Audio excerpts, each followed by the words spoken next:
Topic is one that I've addressed in many videos many times, but I don't think I've ever fully explored the actual importance and how crucial and game-changing an army purpose designed army can actually be. And me, by not telling you this, I'm actually letting you down by not giving you this strength to be able to push forward with, and the confidence that I can give you with this strategy. Not only will make you a better player and have a chance of winning more games, but you'll just generally feel more comfortable and you'll feel less the game is being situational, and you'll feel more that you're in control of what your army's doing, where it's doing it, and when it needs to do it. And this can set you miles apart from other enemies and can absolutely just destroy the competition with this strategy. And I want to tell you this, and I want to inform you of this. So that's why I'm making this full guide. I'm going in depth and in detail about exactly how you can implement army purpose and what army purpose actually is. So without any further ado, let's get right into it. Okay, no more wasting your time. I'm going to jump straight into it with how you can actually find your army purpose. And, well, what actually is army purpose? Now, I've heard this description go around a couple of times, but I think the most definite way of describing army purpose is simply how your army chooses to play into the game to be able to score the main objective, which is VP. So keep this description in mind when I'm talking about army purpose. Now, I think an army is personally going to play into the game three ways. They're either going to never die, kill everything, or mission play to be able to hopefully score victory points.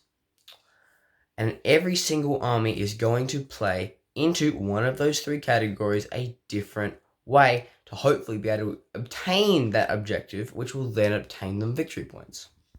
A perfect example of this is my orcs. Now, after playing with them for so long, I've come to the conclusion that my orcs are a kill everything army. And, well, how do they kill everything? They do this by pushing up the board and inflicting a lot of buffs and damage and critical hits and even devastating wounds with their War early on. So basically, my orcs are a kill everything army that provide a huge mid-board melee threat through their War early on. Now, how can you find your army purpose? Well, I think the simplest way is to follow this formula. Simply pick one of those three categories your army plays in by simply going off what your army puts most value into. If you are Grey Knights with your teleport and you think, I mainly go for more mission play and my secondary is usually really easily scored, then you're most likely a mission play army. If you find yourself never dying, constantly resurrecting, and you find that your tankiness, toughness, or your ability to resurrect units gives you the edge in the game, then you're most likely a never die army. Or if you're a kill everything army like me, where you basically just try and table the opponent round one, you can do so much damage with a specific ability, or with your just general army, then you're most likely a kill everything army. Then once you've got this, then move on to what is your army's actual play style. How do they play into the game? What do they do to obtain this? How do they generally move into this? Perfect example of this is give Necrons. Necrons are resurrecting continuously over and over again with their reanimation protocols, which is their literal army rule. So with that information, we can safely say that Necrons are a never die army. Then, once you've got this, simply construct the sentence of, my army is a blah blah blah, and they do this through blah blah blah. Once you have this, you can easily start building off it, and it can be so powerful because with this sentence, you have so much value into actually playing the game. Once you have your battle sentence, which is what I like to call it, where you've fully constructed how your army plays into the game and how they choose to play into one of those three aspects of the game, you can now move on to the next step. This is actually, figuring out how you can implement this battle sentence into your army and successfully get the most value out of it. And you're going to need to do this by what I like to call purpose placing. Now, purpose placing, it basically states that you need to go through your entire army and your entire miniature selection, whether this be a live example or a list, depending on what stage of Warhammer you're on. And you need to go through and you need to list every single one of your miniatures' biggest strength. What are they providing most in your army, most of the time, most consistently? Once you have this for each character, you need to compare this to your battle sentence. And if that strength of that miniature or character or whatever you're comparing it to gives value to that battle sentence and is most likely to create that battle sentence, make it more effectable, you can keep that miniature. And that means that that miniature is playing an important part in creating your army battle sentence to a successful measure. If they do not meet this, then you might have to look at replacing them or even discarding them. I will give you an amazing example of this that I have recently done a couple of months ago with my Deathkiller Wartrike and Warbiker squad. Now, when most people look at this when they're building their Orc army, they mainly think, oh, look how killy he is. Oh, he's Beast Snagger Claw. That's a lot of damage. 6 attacks on a 2-up. That's great. Or, oh, look at that. Look at all the Dacker I have. Oh, Twin Link. That's awesome. And they go from a killing perspective because that's the only thing they looked at.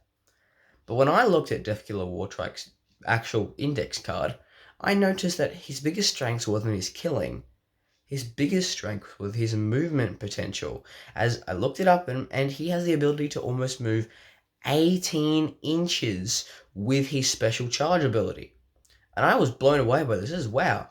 We must have found his ability.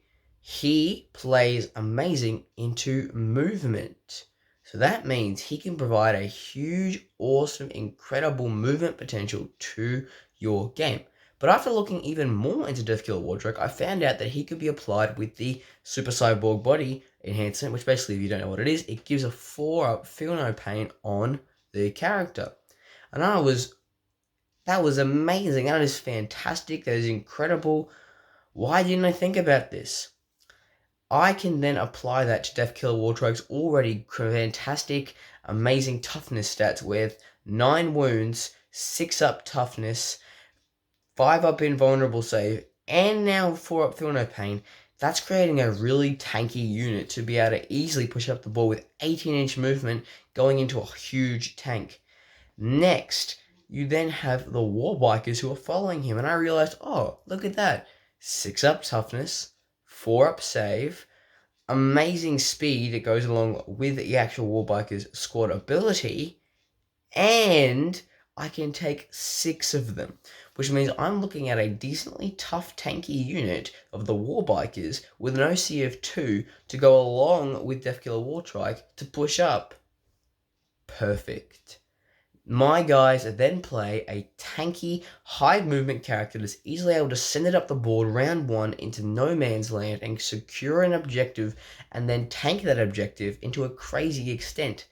This then allows my units to take fire off my kill line and push up with more safety, easily able to access the mid board so much easier than if I didn't have those guys, and hopefully have the potential of warring a closer battle round 2, which is in helping my battle sentence.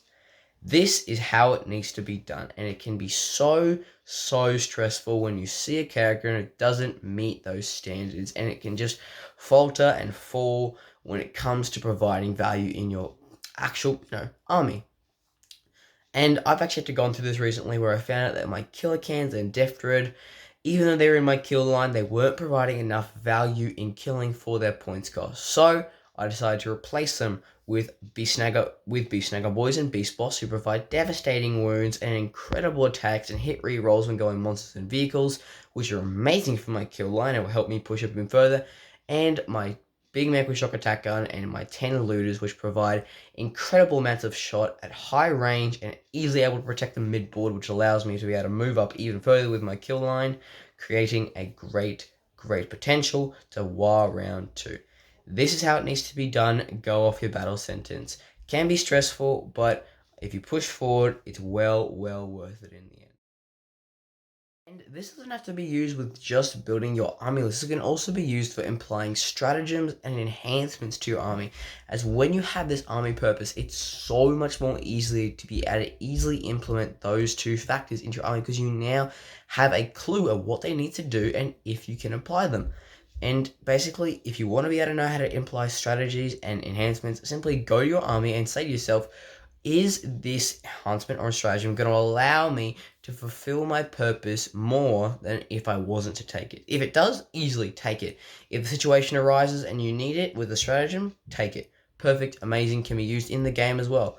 And if it doesn't, boom, save yourself some PP and victory points. This is going to be all me today, and I hope you really enjoyed this video, as it took some time to properly find a way to articulate what actual army purpose is and how I can give it to you at high value. But if you want to know more about this army purpose and how you can successfully implement it into your army to create a successful and well-rounded actual battle force, go check out the War Room, where I offer high valuable content that will answer all your questions for low prices. And I also have a video up that talks about how to save buckets and buckets and buckets of money on Warhammer simply by following 4 steps. So if you want to know it, go check out the link below, where all you have to do is put in your email and your name, and the video will be instantly downloaded to your inbox. But like I said, that's all for me today, and hope I catch you in the next one.